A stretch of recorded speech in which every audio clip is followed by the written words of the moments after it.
Hello বন্ধুগণ, আমি সাধনা নতুন একটা ঝাঁকানাকা রেসিপিতে তোমাদের সবাইকে স্বাগত জানাই। আজকে আমি তোমাদের সাথে বাঁধাকপির একটা দুর্দান্ত স্বাদের নিরামিষ রেসিপি শেয়ার করব। বাঁধাকপির এই রান্নাটা খাওয়ার পরে মনে হবে আগে কেন জানতাম না, খেতে এতটাই টেস্টি হয়। তো রেসিপিটি প্রথম থেকে শেষ পর্যন্ত দেখার জন্য তোমাদের কাছে অনুরোধ রইল। তো চলো দেখে নেওয়া যাক আজকের রেসিপি। রেসিপিটি বানাতে এখানে আমি নিয়েছি একটা বাঁধাকপির বোটার দিকটাকে একটু ঝাঁকানাকা করে কেটে বাদ দিতে হবে। তাহলে বাঁধাকপির যে পাতাগুলো আছে পাতাগুলো দেখবে খুব সহজে কিন্তু এইভাবে খুলে নিতে সুবিধা হবে। তো বোটার দিকে যে শক্ত অংশটা সেইটাকে খুব ভালো করে একটু কেটে বাদ দেবো।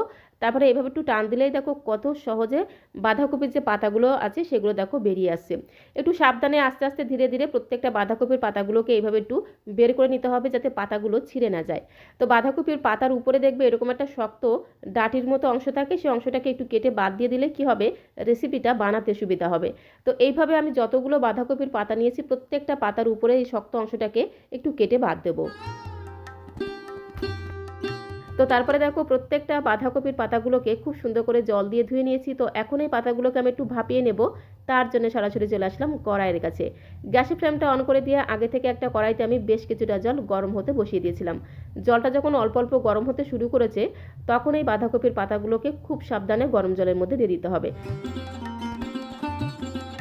তো তারপরে উপর দিয়ে একটু ঢাকা দিয়ে জাস্ট 2 মিনিটের জন্য এই বাঁধাকপির পাতাগুলোকে গরম জলের মধ্যে রেখে দিলে পাতাগুলো বেশ অনেকটাই কিন্তু সফট হয়ে যাবে, যার কারণে ভাজ করে নিতে সুবিধা হবে। তো এইভাবে খুব সাবধানে পাতাগুলোকে একটু গরম জলের মধ্যে ডুবিয়ে ডুবিয়ে তারপরে পাতাগুলোকে খুব সুন্দর করে জল ঝরিয়ে ঝরিয়ে অন্য একটা পাত্রের মধ্যে তুলে নিতে হবে। বাঁধাকপির একঘেয়েমি রেসিপি ছেড়ে এই পদ্ধতিতে একবার বাঁধাকপির এই নিরামিষ রেসিপিটা বানিয়ে খেয়ে দেখতে পারো। গরম গরম ভাতের সাথে খেতে জাস্ট দুর্দান্ত লাগে। আর একবার বানিয়ে খেলে মনে হবে আগে কেন জানতাম না, খেতে অসাধারণ টেস্টি হয়। তো সমস্ত পাতাগুলোকে দেখো খুব সুন্দর করে জল ঝরিয়ে ঝরিয়ে অন্য একটা পাত্রের মধ্যে তুলে নিয়েছি যাতে এই পাতাগুলো খুব বেশি নরম না হয়ে যায়। বাঁধাকপির এই রেসিপিটা বানাবো বলে একটা মিক্সিং বোলের মধ্যে আমি 1 বাটি মুগ ডাল নিয়েছিলাম। মুগ ডালটাকে 2-3 বার খুব ভালো করে একদম কষলে কষলে ধুয়ে নিতে হবে। যতক্ষণ না মুগ ডালের মধ্যে যে ঘোলাটে জলটা পুরোপুরি স্বচ্ছ হয়ে যাচ্ছে ততক্ষণ অবধি মুগ ডালটাকে খুব ভালো করে জল দিয়ে ধুয়ে নেব। তারপরে মুগ ডালের মধ্যে ফ্রেশ জল দিয়ে মুগ ডালটাকে আমি 2 ঘন্টা আগে জলের মধ্যে ভিজিয়ে রেখেছিলাম, যার কারণে দেখো মুগ ডালটা বেশ ফুলে একদম ডবল হয়ে গেছে আর বেশ অনেকটা নরমও হয়ে গেছে। তারপরে মুগ ডালের মধ্যে যে জলটা ছিল জলটাকে খুব সুন্দর করে ঝরিয়ে মুগ ডালটাকে আমি মিক্সিং জারের মধ্যে দিয়ে দেবো যাতে একটুও জল না থাকে।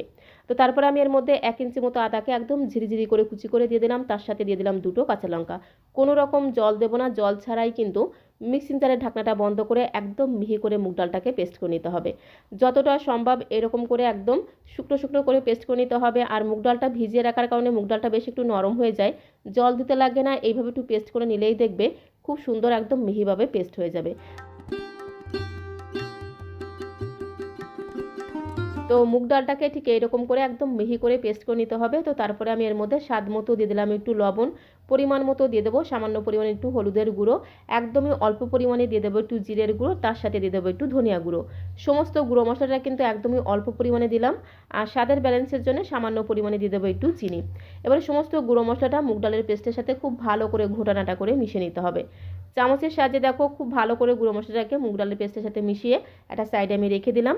তো এখন আমি একটা মশলা তৈরি করে রাখবো, তার জন্য একটা ছোটো মিক্সিং জার নিয়েছি, তার মধ্যে 5টা দিয়ে দিলাম কাজু বাদাম, তার সাথে 2 চামচ দিয়ে দিলাম চার মগজ।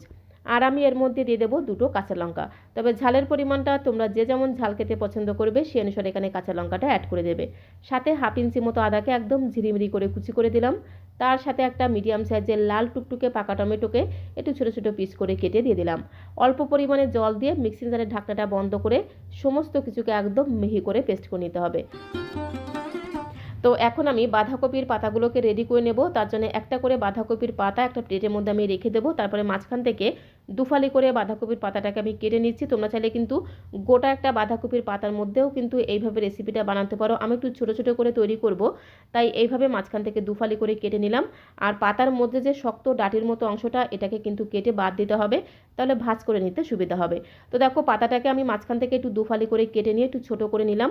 তারপরে এই মুগ ডালের মিশ্রণ থেকে পরিমাণ মতো মুগ ডালের মিশ্রণ এইভাবে পাতার মধ্যে খুব ভালো করে একটু লাগিয়ে নেব। একদম পুরো পাতাটার মধ্যে এইভাবে লাগিয়ে নিতে হবে। তো দেখো এইভাবে অল্প অল্প করে মুগ ডালের মিশ্রণ পাতার মধ্যে দিয়ে পাতাটাকে এইভাবে একটু ভাজ করে নেব। চারদিক থেকে খুব সুন্দর করে এইভাবে একটু ভাজ করে নিতে হবে যাতে ভেতর থেকে এই মুগ ডালটা বাইরে বেরিয়ে না আসে। তো উপর দিয়ে আরেকটু দেখো মুগ ডালের পেস্ট দিয়ে দিলাম। তারপরে এইভাবে একটু ভাজ করে নিলেই দেখবে খুব সুন্দরভাবে কিন্তু পাতাগুলো লেগে থাকবে, একটুও কিন্তু খুলে যাবে না। যেহেতু মুগ ডালের পেস্টটা বেশ অনেকটাই কিন্তু আঠালো থাকে, তো এইভাবে একটু ভাঁজ করে নিলেই দেখবে খুব সুন্দরভাবে কিন্তু ভাঁজটা লেগে থাকবে, একটুও কিন্তু খুলে যাবে না।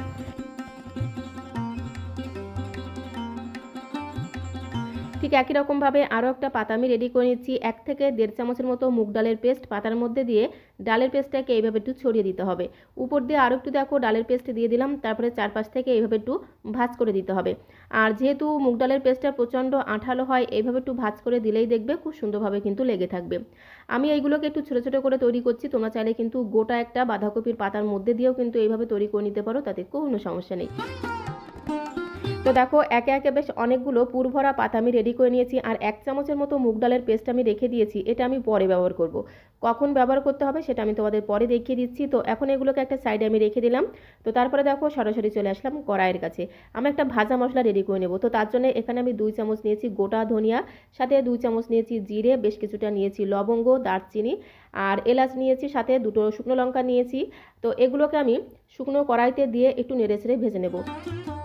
তেজপাতাটাকে একদম ছোটো ছোটো করে ছিঁড়ে দিয়ে দেবো, তাহলে দেখবে খুব তাড়াতাড়ি ভাজা হয়ে যাবে। তার সাথে আমি শুকনো লঙ্কা 2টোকে একদম ছোটো ছোটো করে টুকরো করে দিয়ে দেবো।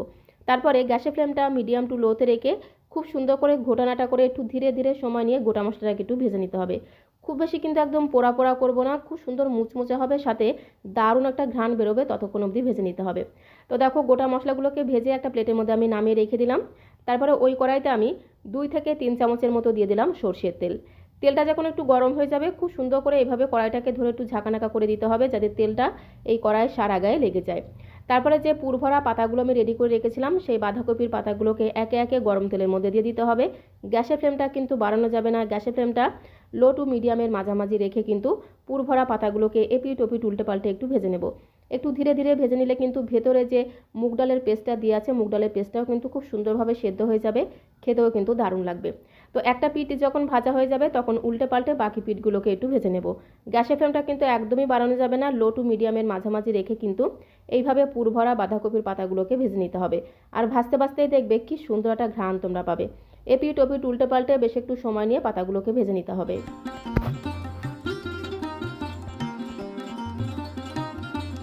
তো এপিট ওপিট উল্টে পাল্টে বাঁধাকপির পুরভরা পাতাগুলোকে খুব সুন্দর করে ভেজে নিয়েছি। এখন একে একে সবগুলো পুরভরা পাতাগুলোকে একটা প্লেটের মধ্যে আমি তুলে নিয়েছি। আর এগুলো ভাজতে কিন্তু খুব বেশি তেল লাগে না। কড়াইতে যে অবশিষ্ট তেলটা আছে, সেই তেলের মধ্যে একটা শুকনো লঙ্কা ফোড়ন দিয়ে দিলাম, তার সাথে 1/2 চামচ দিয়ে দিলাম গোটা জিরে ফোড়ন, তার সাথে দিয়ে দেবো একটু গোটা গরম মশলা ফোড়ন, তাহলে খুব সুন্দর একটা ফ্লেভার হবে। এর সাথে আমি দিয়ে দেবো একটা তেজপাতা ফোড়ন। তারপরে খুব ভালো করে ঘোটানাটা করে ফোড়নটাকে একটু ভেজে নিতে হবে। যখন এই ফোড়ন থেকে খুব সুন্দর একটা ভাজা গ্রান বেরিয়ে এসেছে, তখন আমি এর মধ্যে মিক্সিং জারে বেটে রাখা মশলাটা দিয়ে দেবো। মিক্সিং জারে বেটে রাখা মশলাটাকে দিয়ে খুব ভালো করে একটু ঘোটানাটা করে মিশিয়ে নেব। তারপরে মিক্সিং জারটা ধুয়ে সামান্য পরিমাণে একটু জলের মধ্যে দিয়ে দেবো। তো মিক্সিং জারটা ধুয়ে সামান্য পরিমাণে একটু জল আমি এর মধ্যে দিয়ে দিলাম। তার সাথে যে 1 চামচ মুগ ডালের পেস্ট আমি তুলে রেখেছিলাম, সেই ডালের পেস্টের মধ্যে সামান্য পরিমাণে জল দিয়ে খুব ভালো করে মিশিয়ে দেখো কড়াইয়ের মধ্যে দিয়ে দিলাম। এবারে সমস্ত কিছুকে একসাথে খুব ভালো করে একটু ঘোটানাটা করে মিশিয়ে নেব। গ্যাসের ফ্লেমটা মিডিয়াম টু লোতে রেখে খুব ভালো করে মিশিয়ে নেব। তারপর আমি এর মধ্যে একে একে রেগুলার কিছু গুঁড়ো মশলা অ্যাড করে দেবো। প্রথমেই দেখো দিয়ে দিলাম স্বাদ মতো লবণ, পরিমাণ মতো দিয়ে দেবো একটু হলুদের গুঁড়ো, আর খুব সুন্দর একটা রঙের জন্য দিয়ে দিলাম একটু কাশ্মীরি লাল লঙ্কার গুঁড়ো। আর এর মধ্যে দেখো অল্প পরিমাণে দিয়ে দিলাম একটু জিরের গুঁড়ো, তার সাথে অল্প পরিমাণে দিয়ে দিলাম একটু ধনিয়া গুঁড়ো। দিয়ে দিলাম 1/2 চামচ চিনি। একটু চিনি কিন্তু অবশ্যই দিতে হবে, যেহেতু নিরামিষ রান্না, একটু চিনি দিলে স্বাদের ব্যালেন্সটা ঠিকঠাক থাকবে, খেতেও কিন্তু দারুণ লাগবে। তো 1/2 চামচের মতো চিনি দিয়ে খুব ভালো করে একটু মেশানো হয়ে গেলে এর মধ্যে আর একটু সামান্য পরিমাণে জল দেবো। একটু জল দিয়ে দিয়ে যদি মশলাটাকে কষানো হয়, তাহলে দেখবে গ্রেভির টেস্টটা কিন্তু দারুণ আসবে। তো আর একটু সামান্য পরিমাণে জল দিয়ে আবারও খুব ভালো করে নেড়েচেড়ে বেশ কিছু সময় ধরে মশলাটাকে কষিয়ে নিয়েছি, যতক্ষণ না মশলার কাঁচা গন্ধটা চলে গিয়ে খুব সুন্দর একটা ভাজা গ্রান বেরিয়ে এসেছে আর মশলা থেকে দেখো তেল ছাড়তে শুরু করেছে, ততক্ষণ অবধি মশলাটাকে খুব ভালো করে কষিয়ে নিতে হবে। তারপরে আমি এর মধ্যে সামান্য পরিমাণে দিয়ে দিলাম একটু শাহি গরম মশলার গুঁড়ো, আর 2 থেকে 3 চামচের মতো দিয়ে দিলাম একটু কুচনো ধনেপাতা। তো এই গরম মশলার গুঁড়ো, কুচনো ধনেপাতা দিয়ে আবারও খুব ভালো করে একটু ঘোটানাটা করে মেশানো হয়ে গেলে এর মধ্যে আমি অ্যাড করে দেবো গরম জল। অবশ্যই কিন্তু গরম জল দিতে হবে, তাহলে দেখবে রান্নার টেস্ট আরও দ্বিগুণ বেড়ে যাবে। আগে থেকেই আমি জলটা গরম করে রেখেছিলাম, তো পরিমাণ মতো গরম জল দিয়ে খুব ভালো করে একটু ঘোটানাটা করে মিশিয়ে নিতে হবে। তো তো ঝোলটাকে খুব ভালো করে একটু নেড়েচেড়ে মেশানো হয়ে গেলে আগে থেকে ভেজে রাখা বাঁধাকপির পুর ভরা পাতাগুলো দিয়ে ঝোলের সাথে একটু নেড়েচেড়ে মিশিয়ে নেব। তারপরে ধামাচাপা দিতে হবে, মানে ঢাকনাটা বন্ধ করে গ্যাসের ফ্লেমটা মিডিয়াম টু লোতে রেখে 5 থেকে 6 মিনিট সময় ধরে ঝোলটাকে একটু রান্না করে নেব। ঝোলটা ওদিকে রান্না হতে থাক, আর এইদিকে যে গোটা মশলাটা আমি ভেজে রেখেছিলাম সেই মশলাটাও খুব ভালো করে ঠান্ডা করে নিয়ে মিক্সিং জারের মধ্যে দিয়ে একদম মিহি করে পেস্ট করে নেব। আমি মিক্সিং জারের মধ্যে দিয়ে গুঁড়ো করে নিলাম, তোমরা চাইলে কিন্তু শিলনোড়াতে বেটেও গুঁড়ো করে নিতে পারো, তাতে কোনো সমস্যা নেই। তো 5 থেকে 6 মিনিট সময় ধরে ঝোলটাকে রান্না করে নিয়েছি। পুর ভরা পাতাগুলোকে এপিট ওপিট উল্টে পাল্টে একটু ঝোলের সাথে মিশিয়ে নিতে হবে। আর এই সময় একটু চেক করে দেখতে হবে নুন মিষ্টির পরিমাণটা ঠিকঠাক আছে কিনা। তো আমি একটু চেক করে দেখলাম মিষ্টির পরিমাণটা একটু কম মনে হলো, তাই আরেকটু সামান্য পরিমাণে চিনি আমি অ্যাড করে দিলাম। যেহেতু নিরামিষ রান্না, একটু মিষ্টি মিষ্টি হলে খেতে কিন্তু দারুণ লাগবে। তো এর মধ্যে আমি তারপরে দিয়ে দিলাম হাফ চামচের মতো ভাজা মশলা।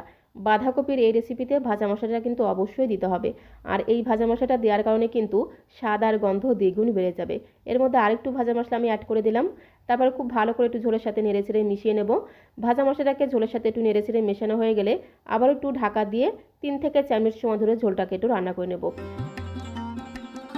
তো ঢাকা দিয়ে আরও 3 থেকে 4 মিনিট সময় ধরে ঝোলটাকে রান্না করে নিয়েছি। গ্যাসের ফ্লেমটা বন্ধ করে দেব। বাঁধাকপির দুর্দান্ত স্বাদের রেসিপিটা কিন্তু একদমই রেডি হয়ে গেছে। এরকম একটু মাখো মাখো করে রান্না করলে গরম গরম ভাতের সাথে খেতে কিন্তু দারুণ লাগবে। আর বাঁধাকপির এই রেসিপিটা একবার রান্না করে খেলে মনে হবে যেন আগে কেন জানতাম না, খেতে এতটাই টেস্টি হয়। গ্যাসের ফ্লেমটা বন্ধ করে দিয়ে একটা পাত্রের মধ্যে আমি সার্ভ করে দেবো। আর সার্ভ করতে করতে তোমাদের কাছে রিকোয়েস্ট করব, রেসিপিটি ভালো লাগলে একটা লাইক আর শেয়ার করে দেওয়ার অনুরোধ রইল। নতুন বন্ধু হয়ে থাকলে চ্যানেলটিকে সাবস্ক্রাইব করে দিয়ে পাশে থাকার অনুরোধ রইল। তো আজকের মতো এই পর্যন্ত। সবাইকে অসংখ্য অসংখ্য ধন্যবাদ।